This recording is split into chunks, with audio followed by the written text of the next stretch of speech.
Welcome back to our YouTube channel, Tool Parts, the most famous tool repair guys on the internet. In our opinion, of course. On this episode of DeWalt miter saw repairs, we'll be looking at the kerf plate. So what is kerf? Kerf equals width. In this case, the width of material that is removed during the cutting process. So a kerf plate is...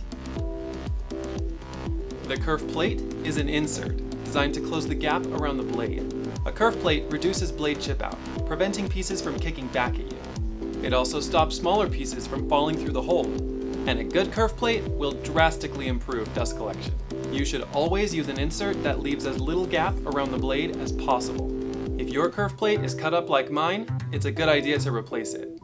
Or some DeWalt miters have adjustable blades. Keeping your blades fresh and adjusted will maximize the performance of your saw and your cuts.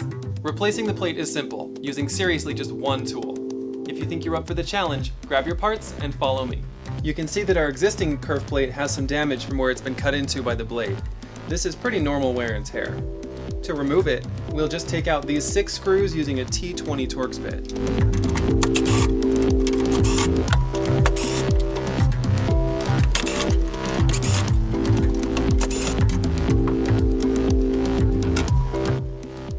Slide your new kerf in under the fence and replace the screws.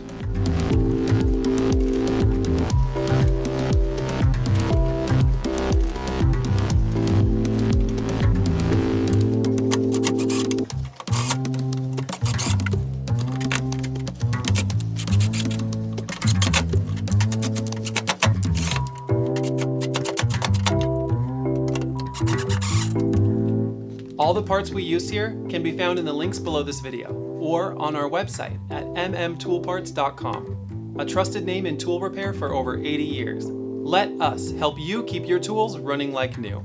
Thanks for watching. If you have anything to add to what we covered, or if you have any questions, chances are you're not the only one, so leave a comment below. And don't forget to like us, share us, and subscribe to our YouTube channel, where we have hundreds of how-to videos just like this one. Good luck with your repairs. See you next time.